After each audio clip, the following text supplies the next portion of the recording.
Hi everyone, welcome back to Kiran Studies. So today we are going to discuss a new topic in computer and basics of computer and applications la operating system అన్నమాట.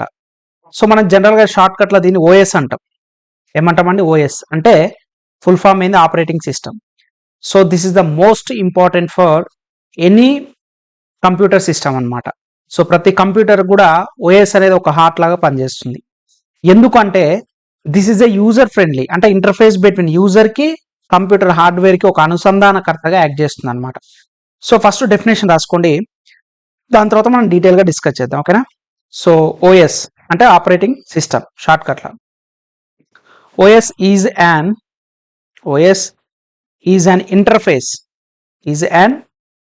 Interface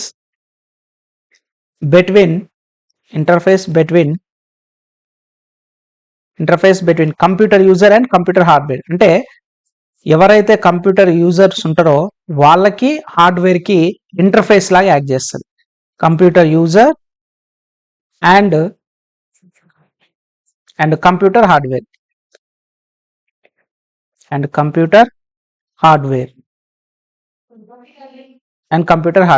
ఓకేనా?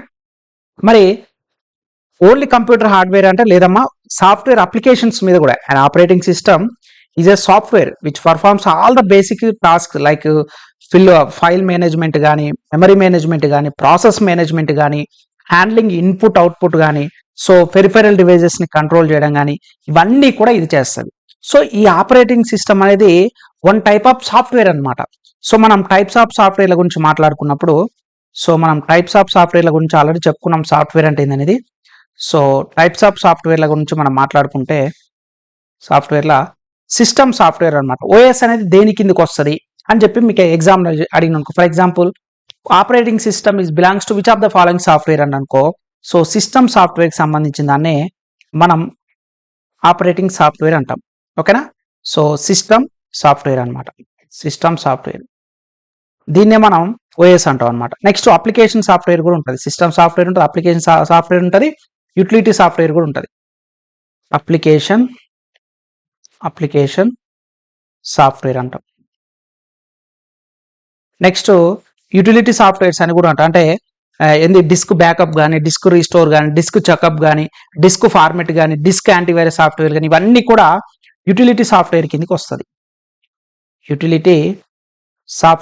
వస్తుంది. ఓకేనా? So మనం మేజర్గా నేర్చుకోవాల్సింది ఈ system software అనే మనం ఆపరేటింగ్ సిస్టమ్ గురించి నేర్చుకుంటాం. ఇది దీని యొక్క బ్యాక్గ్రౌండ్, ఆపరేటింగ్ సిస్టమ్. ఓకేనా? అర్థమైందమ్మా? సో ఆపరేటింగ్ సిస్టమ్ ఏంది? మేజర్గా ఇంటర్ఫేస్ అనమాట. దేనికి? కంప్యూటర్ యూజర్ కి, అదేవిధంగా కంప్యూటర్ హార్డ్వేర్ కి అనుసంధానకర్తగా పనిచేస్తుంది. పనిచేస్తూ ఏం చేస్తుంది? సో ఏదైతే సాఫ్ట్వేర్ పర్ఫామ్ చేసేది ఉందో, బేసిక్ టాస్క్స్ అయితే అవుతున్నాయో, లైక్ ఫైల్ మేనేజ్మెంట్ కానీ, మెమరీ మేనేజ్మెంట్ కానీ, ప్రాసెస్ మేనేజ్మెంట్ కానీ, సో ఇన్పుట్ అవుట్పుట్ ని హ్యాండిల్ చేయడం కానీ, లేదంటే పెరిఫెరల్ డివైజెస్ ని కనెక్ట్ చేస్తాం కదా సిస్టమ్ కి, వాటికి కానీ, ఏది లైక్ ఎగ్జాంపుల్ డిస్క్ డ్రైవ్స్ కానీ, ప్రింటర్స్ కానీ, వీటన్నిటిని కూడా మేనేజ్ చేసేది మనకి ఈ ఆపరేటింగ్ సిస్టమే అనమాట. ఓకేనా? సో చాలా ఉంటాయి ఆపరేటింగ్ సిస్టమ్స్. సో కొన్ని చూద్దాం ఎగ్జాంపుల్స్ ఆఫ్ సాఫ్ట్వేర్స్. ఇది ఆపరేటింగ్ సిస్టమ్స్ లా మనం ఏమేమి మాట్లాడుకుంటాం, మనకు మేజర్గా ఐడియా ఉన్నది విండోస్ ఆపరేటింగ్ సిస్టమ్. అవునా కదా? విండోస్ మనకు సిలబస్ కూడా విండోస్ ఇచ్చిండు, లైనెక్స్ ఇచ్చిండు, సో యూనిక్స్ కూడా ఇచ్చిండనమాట. సో విండోస్ అయితేంది, ఓకేనా? సో లైనెక్స్ అయితేంది,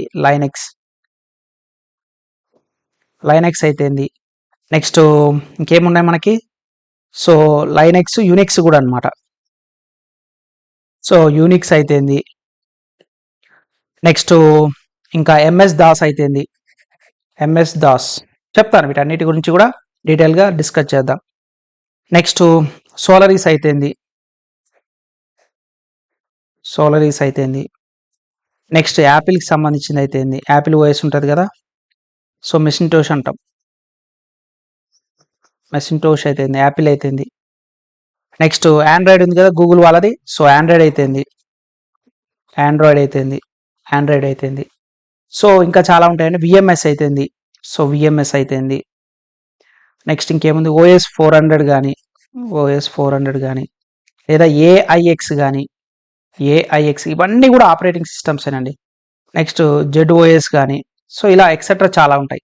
సో మిమ్మల్ని ఎగ్జామినేషన్ అడుగుతాడు, which of the following is belongs to operating system. కింది వాటిలో ఆపరేటింగ్ సిస్టమ్ ఏది అంటాడు, కానిది ఏందని కూడా అంటాడు. సో విండోస్ చాలా ఉన్నాయి, విండోస్ ఎక్స్పీ అని చెప్పి రకరకాలుగా వచ్చాయి, మాట్లాడుకున్న దాని గురించి కూడా.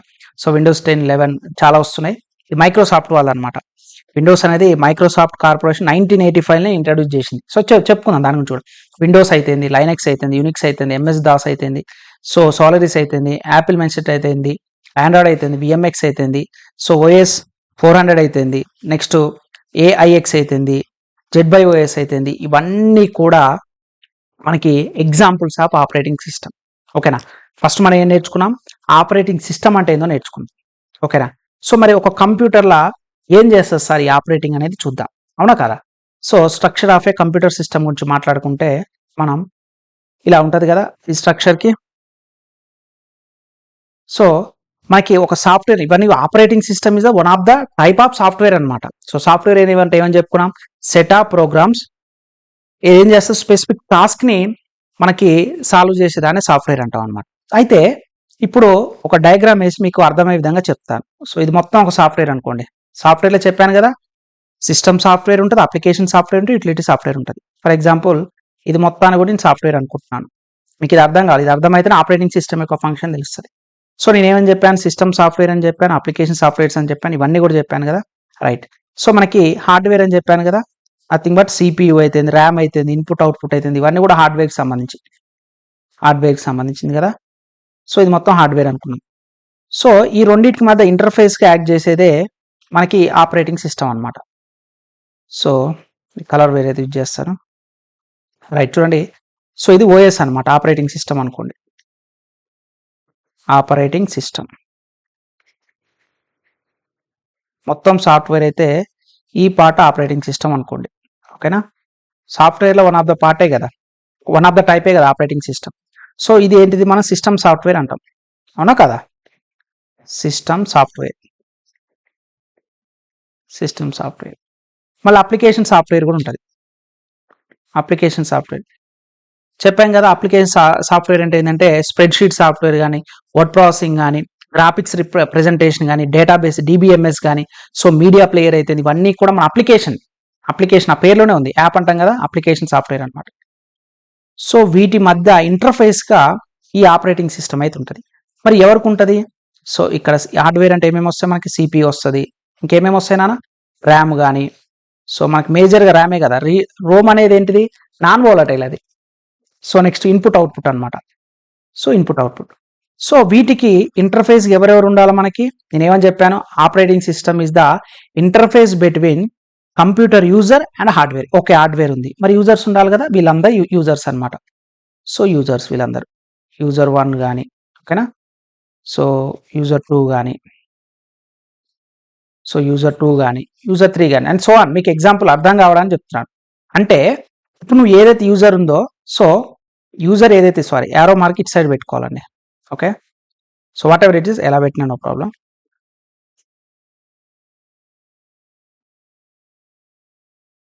రైట్, చూడమ్మా, యూజర్ ఉండు, అతనికి ఏవో కావాల్సి వచ్చింది. ఎవరు మనకి ఇంటర్ఫేస్ ఎవరు ఉంటారు, హార్డ్వేర్లకు నాకు సిపియూ పోవాలా, ర్యామ్ ద్వారా కావాలి, ఇన్పుట్ అవుట్పుట్ ఫంక్షన్స్కి వెళ్ళాలి. మరి ఈ యూజర్ ఇంటర్ఫేస్కి చూడండి, డెఫినేషన్ ప్రకారం ఉందా లేదా, ఈ యూజర్ ఇంటర్ఫేస్కి హార్డ్వేర్కి అనుసంధానకర్తగా the interface between computer user and hardware మధ్యలో ఉండేది operating system. Operating system is also one type of software అనమాట. సాఫ్ట్వేర్ ఏమంటే సిస్టమ్ సాఫ్ట్వేర్ ఉంటుంది, అప్లికేషన్ సాఫ్ట్వేర్ ఉంటుంది, యూటిలిటీ సాఫ్ట్వేర్ కూడా ఉంటుంది అనమాట. ఓకేనా, మరి ఈ యొక్క ఫంక్షన్స్ ఏంటిది, సో చాలా ఇంపార్టెంట్ నాన్న, మిమ్మల్ని ఎగ్జామినేషన్లో డెప్త్ కలగాలంటే ఇలాంటి క్వశ్చన్స్ అడుగుతారు. ఫంక్షన్స్ ఆఫ్ ఓఎస్ చాలా ఇంపార్టెంట్. మరి ఏం పని చేస్తారు sir, functions of operating system, functions of operating system ఇది ఏం పని చేస్తుంది, ఆపరేటింగ్ సిస్టమ్ అనేది ఎటువంటి వర్క్ చేస్తుంది, మనం బాగానే చెప్పుకున్నాం. ఏమని చెప్పుకున్నాం, కంప్యూటర్ యూజర్కి హార్డ్వేర్కి ఇంటర్ఫేస్గా ఉంటుందని చెప్పుకున్నాం కదా. సో వీటి యొక్క ఫంక్షన్స్ ఏంటనే చూద్దాం. ఫస్ట్ అండ్ మోస్ట్ ఇంపార్టెంట్, ఇది ప్రాసెస్ మేనేజ్మెంట్ చేస్తుంది. ఓకేనా, ప్రాసెస్ మేనేజ్మెంట్ చేస్తుంది అనమాట, ప్రాసెసర్ మేనేజ్మెంట్ చేస్తుంది. మళ్ళీ ఎవరెవరికి మధ్యలో చెప్పి మీరు నన్ను అడగొద్దు మళ్ళీ క్వశ్చన్, ఎందుకు, యూజర్కి హార్డ్వేర్కి అనమాట. నెక్స్ట్ మెమరీని కూడా మేనేజ్మెంట్ చేస్తుంది, మెమరీ మేనేజ్మెంట్. మెమరీ మేనేజ్మెంట్ చేస్తుంది. నెక్స్ట్ డివైస్ మేనేజ్మెంట్ అంటే ఇన్పుట్ అవుట్పుట్ డివైస్ ఉంటుంది కదా, so input and output devices కూడా మేనేజ్మెంట్ చేస్తుంది. డివైజెస్ కూడా ఇవి మేనేజ్ చేస్తుంది అనమాట. నెక్స్ట్ ఫైల్ మేనేజ్మెంట్ కూడా ఉంటుంది. నెక్స్ట్ ఏంటన్నా ఫైల్ మేనేజ్మెంట్ కూడా చేస్తుంది అనమాట. ఇంకా మనకి ఇంకేమున్నది, ఫైల్ మేనేజ్మెంట్ అని చెప్పుకున్నాం. ఇంకేమేమి ఉంటుందమ్మా మనకి, so file management, memory management, process management, handling input output, so controlling the peripheral devices, so controlling peripheral devices అంటే లేదు ఎక్స్టర్నల్గా ఏదైతే మనం సిస్టమ్కి కనెక్ట్ చేస్తామో వాటినే పెరిఫెరల్ డివైజెస్ అంటాం. అంటే ఎక్స్ట్రాగా ఏదైతే ల్యాప్టాప్కి కానీ సిస్టమ్ కానీ డెస్క్టాప్ కానీ కనెక్ట్ చేస్తాం వాటిని పెరిఫెరల్ డివైజెస్ అంటాం. ఇన్బిల్ట్ కాకుండా బయట నుంచి కనెక్ట్ చేసేదాన్ని, ఏది డిస్క్ డ్రైవ్స్ కానీ ప్రింటర్స్, ఎగ్జాంపుల్ చెప్పాలంటే మీకు ప్రింటర్స్ కానీ లేదా డిస్క్ డ్రైవ్స్ ఉంటాయి కదా, డిస్క్ డ్రైవ్స్ కానీ, సో వీటన్నిటిని కూడా ఇవి కంట్రోల్ చేస్తుంది. ఇంక ఇదే కాకుండా మనకి ఆ ఓఎస్ అనేది సెక్యూరిటీ పర్పస్ కూడా ఉపయోగిస్తాం. మనం సెక్యూరిటీ పర్పస్ కూడా ఉపయోగిస్తాం. ఓకేనా, సిస్టమ్ పర్ఫార్మెన్స్ ఉంటుంది, జాబ్ అకౌంటింగ్ ఉంటుంది. సో ఎర్రర్ని కూడా డిటెక్ట్ చేయడానికి కూడా కొన్నిసార్లు ఉపయోగపడుతుంది మనకి ఎర్రర్ డిటెక్టింగ్. ఓకేనా, ఎర్రర్ డిటెక్ట్ చేయడానికి అని. సో ఇంకా coordination between other softwares and users కూడా, so coordination between other softwares కూడా ఇది ఇంటర్ఫేస్గా ఉంటుంది. Coordination between other softwares. ఓకేనా, సో ఇవి మేజర్ ఫంక్షన్స్ అనమాట. మనల్ని ఎగ్జామినేషన్ కనుక అడిగితే ఖచ్చితంగా వీటి నుంచి అడుగుతారు. ఓకేనా, it creates interface between user and కంప్యూటర్లో మేజర్గా చెప్పాలంటే హార్డ్వేర్కి సంబంధించి. ఓకేనా, so this is the most important. ఇప్పుడు ఏం చేద్దామంటే 1 by 1 గురించి మనం నేర్చుకుందాం. ఓకేనా, విండోస్లో ఆపరేటింగ్ సిస్టమ్ ఏంటిది, లైనెక్స్ ఏంటిది, వీటన్నిటి గురించి మనం డిస్కస్ చేద్దాం. ఓకేనా, ఇందులో మనం టైప్స్ గురించి మాట్లాడుకున్నాం కదమ్మా. సో విండోస్ మేజర్గా మనకి సిలబస్లో ఏం చేశాడంటే పర్టికులర్గా ఈ మూడిటి గురించి మెన్షన్ చేసిండు, విండోస్ గురించి, లైనెక్స్ గురించి, యూనిక్స్ గురించి. సో ఈ మూడిటి గురించి డీటెయిల్గా నేర్చుకుందాం, మిగతా వాటి గురించి కూడా నేర్చుకుందాం. సో ఫస్ట్ అనేది విండోస్ అని పెట్టుకున్నాం. అసలు ఏంటిది విండోస్ కథ అయిందనేది చూద్దాం. సో ఆపరేటింగ్ సిస్టమ్ విండోస్ పెట్టుకున్నానా, keep heading Windows operating system. ఓకేనా, రైట్. ఏంటిది దీని కథ ఏందనేది మనం ఇప్పుడు డీటెయిల్గా చూద్దాం. విండోస్ ఆపరేటింగ్ సిస్టమ్ ఇది ఫస్ట్ టైం 1985లో మైక్రోసాఫ్ట్ కార్పొరేషన్ దీన్ని ఇంట్రడ్యూస్ చేయడం జరిగిందని. ఓకేనా, ఫస్ట్ పాయింట్ ఏంటిది, ఇట్ వాజ్ ఎగ్జాక్ట్ చెప్పాలంటే November 20 అనుకుంటా, మనకి డేట్ అవసరం లేదు. In 1985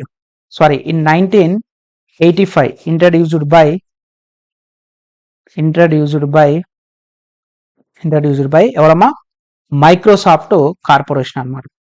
విండోస్ ఓనర్ ఎవరు, తీసుకొచ్చింది ఎవరు, ఎగ్జామినేషన్ అడగొచ్చు.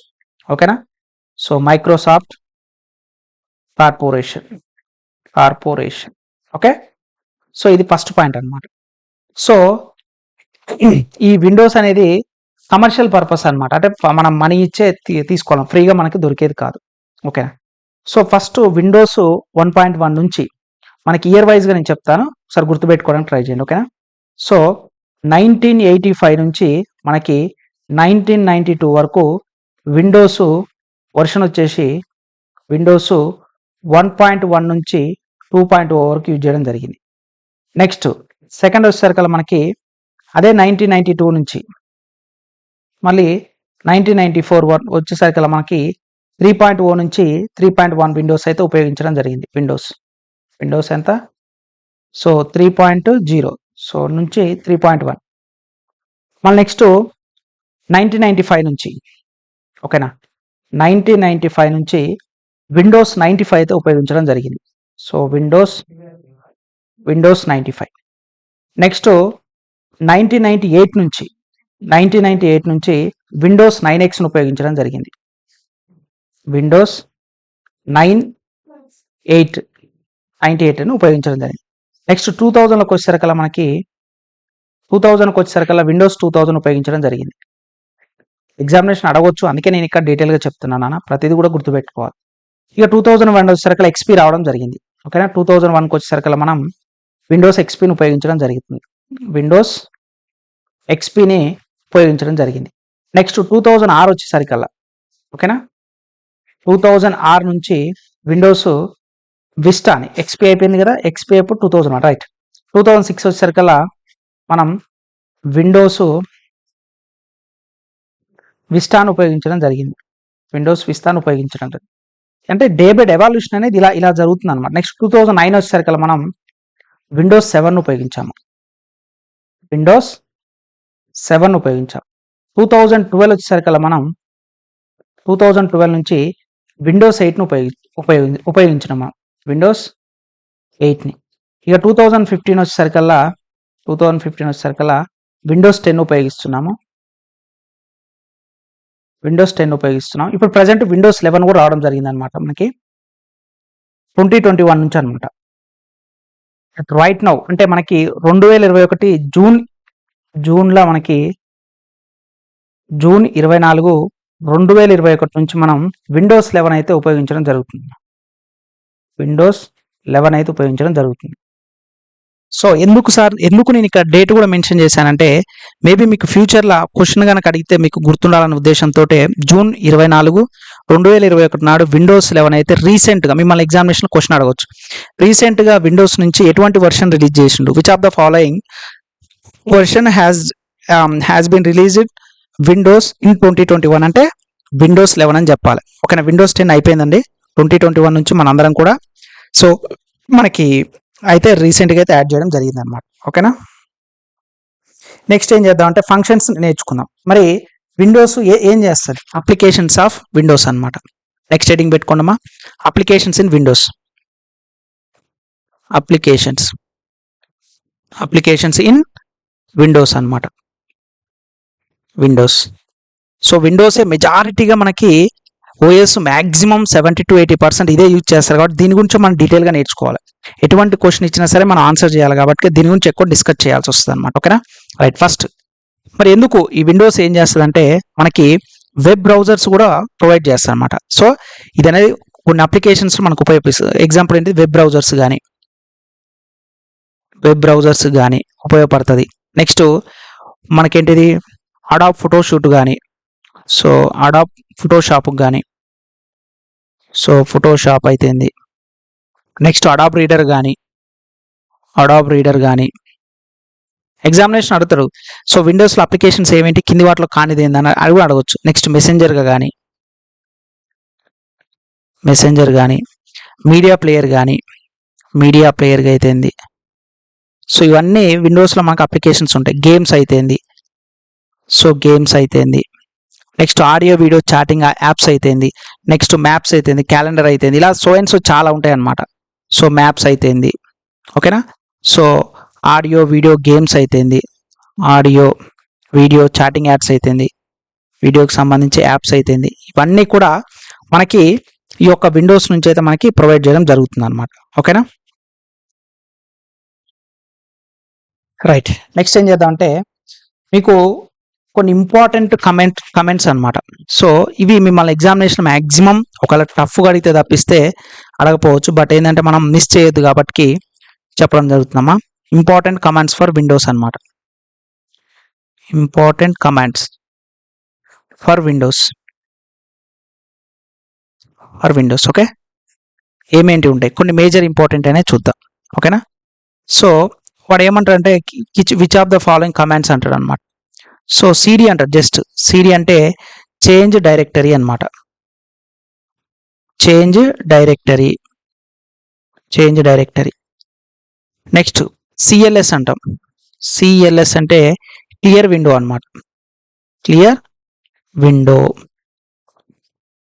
నెక్స్ట్ డిఏఆర్ అంటే display list of content of current directory. ఇది మనకు అంత ఇంపార్టెంట్ కాదు. కాల్స్ అంటే బ్యాచ్ ప్రోగ్రామ్ ఫైల్ ఉంటుంది. సో డేట్ అంటే డేట్ డిస్ప్లే అవుతుంది. నెక్స్ట్ ఎడిట్ అంటే రన్ ఎంఎస్ డాట్ ఉంటుంది. ఫైండ్ అంటే సెర్చ్ అంటే మనకు తెలిసిన అవసరం లేదు. మూవ్ అంటే ఇది. ఎగ్జిట్ అంటే క్లోజ్ ఎంఎస్ డాస్ విండోస్ అనమాట. డిఎల్ అంటే డిలీట్. కాపీ అంటే కాపీ పేస్ట్. కలర్ అంటే సెట్ టెక్స్ట్ ఈవెన్ అవుతుంది. అట్రిబ్యూట్ అంటే డిస్ప్లే చేంజ్ ఫైల్ ఐటమ్స్ అనమాట. సో నోట్ ప్యాడ్ అంటే విండోస్ నోట్ ప్యాడ్ ఓపెన్ అవుతుంది. సో ఇవి కమాండ్స్ ఉంటాయి. నెక్స్ట్ డిఐఆర్ చూద్దాం. అంటే మనకి ఏదైతే తెలియదో, మూవ్ అంటే అందరికి తెలుసు, దాని గురించి ఎందుకు మనకి. So display list of content లేదా current directory. So display list of content అనమాట. So content of current directory అనమాట, డైరెక్టరీ. ఓకేనా? సో ఇవి సో మనకి ఎక్స్టెన్షన్గా ఇంకేమంటే ఇవి ఒక 3-4. నెక్స్ట్ మూవ్ అంటే మనకు తెలుసు, కలర్ తెలుసు, అట్రిబ్యూట్ తెలుసు, టైప్ తెలుసు, నోట్ ప్యాడ్ తెలుసు, హెల్ప్ తెలుసు, ఇవన్నీ తెలుసు కాబట్టి వాటి గురించి మనం చెప్పట్లేదు ఇక్కడ. రైట్. కొన్ని క్వశ్చన్స్ ఏమైనా మనకి ఎగ్జామినేషన్ అడగాలనుకుంటే వాడు ఏమంటారు అంటే, so what is the maximum size of A word document created in Windows. So question important అనా? సో క్వశ్చన్ రాసుకోండి. So what is the maximum size, what is the maximum size of a word, what is the maximum size of a word document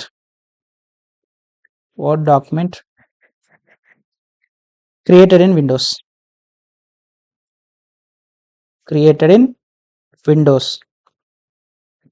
ఓకేనా? So ఎంత ఉండాలంటే మనకు maximum 32 MB ఉండాలమ్మా. ఎంత ఉండాలి? 32 MB ఉంటే మన వర్డ్ డాక్యుమెంట్ అనేది క్రియేట్ చేయొచ్చు విండోస్. 32 MB అనమాట. ఓకేనా? So what are the total number of functional keys అనే కీబోర్డ్. సో ఫంక్షనల్ కీస్ ఎన్ని ఉంటాయి? టోటల్గా 12 ఉంటాయి అనమాట. So functional keys, what are the total number of functional keys on keyboard. So functional keys in కీబోర్డ్లో ఎన్ని ఉంటాయి? ఫంక్షనల్ కీస్ కీబోర్డ్లో ఎన్ని ఉంటాయి? 12 ఉంటాయి ఫంక్షనల్ కీస్. ఓకేనా? సో మనకి ఏంటంటే విండోస్ 8లా స్టార్ట్ బటన్ అనేది ఉండదమ్మా, చాలా ఇంపార్టెంట్, ఇది కూడా రాసుకోండి. విండోస్ 8లా so which of the following does not have a start button అని కూడా అడగచ్చు. ఓకేనా? సో Windows 8 does not have a start button. ఓకేనా? మనకి ఏంటంటే కొన్ని మేజర్ చేంజెస్ ఉన్న వాటి గురించి డిస్కస్ చేయడం జరుగుతున్నాం. ఇది కంప్లీట్గా మనకి విండోస్ గురించి అంటే మోర్ దాన్ ఎనఫ్. ఇంతకు మించి మీకు విండోస్ నుంచి క్వశ్చన్ అడిగితే అడగడు. సో ఇంకా లైనెక్స్, యూనిక్స్ ఉంది, అది నెక్స్ట్ క్లాస్లో మనం డిస్కస్ చేద్దాం. Right, thank you. సో మన క్లాస్ కనుక మీకు హెల్ప్ఫుల్ కనుక అయినట్లయితే సో మీకు ఖచ్చితంగా ఇంకా ఎవరైతే జాయిన్ అవ్వలేదో మన కిరణ్ స్టడీస్ యాప్లో జాయిన్ అవ్వండి. సో వీడియో డిస్క్రిప్షన్లో కూడా లింక్ ఉంటుంది మీకు. సో వీడియో డిస్క్రిప్షన్ లింక్ ఉంటుంది. సో మీకు ఫుల్ కోర్స్ కావాలనుకుంటే 1 year ఫుల్ కోర్స్ కనుక కావాలనుకుంటే 1 year జాయిన్ అవ్వండి. అందులో అన్ని సబ్జెక్ట్స్ ఉంటాయి, మాక్ టెస్ట్లు సపరేట్ లేదు. ఓన్లీ కోర్ సబ్జెక్ట్స్ కావాలనుకుంటే మీరు గ్రేడ్ 1 టెక్నీషియన్ గ్రేడ్ 1 సిగ్నల్ కనుక ప్రిపేర్ అవ్వాలనుకుంటే కేవలం 299K మీకు కోర్ సబ్జెక్టులు 2. ఏంటిది? Basic science and engineering. So basic science and engineering subject మీకు చెప్పడం జరుగుతుంది. Next basics of computer and applications, basics of computer and applications. ఈ 2 సబ్జెక్ట్స్ కూడా మీకు తెలుగు అండ్ ఇంగ్లీష్లో కేవలం 299K చెప్పడం జరుగుతుంది. మీరు 1 year కోర్సులో జాయిన్ అయితే అన్ని సబ్జెక్టులు వస్తే మీరు సపరేట్గా పే చేయాల్సిన పని లేదు. లేదు సార్ నాకు ఓన్లీ 2 సబ్జెక్ట్స్ కావాలనుకుంటే 299K మీకు చెప్పడమే జరుగుతుంది అనమాట. సో మీరు కిరణ్ స్టడీస్ యాప్ అనేది ప్లే స్టోర్ నుంచి ఉంటుంది, లేదా వీడియో డిస్క్రిప్షన్లో కూడా లింక్ ఉంటుంది. సో మీరు కిరణ్ స్టడీస్ అనే యాప్ డౌన్లోడ్ చేసుకొని మీరు వెంటనే ఈ యొక్క కోర్సెస్ కనుక జాయిన్ అయితే మీకు ఈచ్ అండ్ ఎవ్రీథింగ్ కూడా బేసిక్స్ నుంచి అయితే నేర్పించడం జరుగుతుంది అనమాట. సో ఈ వీడియోని లైక్ చేయండి, ఇంకా మన ఛానల్ సబ్స్క్రైబ్ చేయకపోతే please do subscribe friends. Thank you.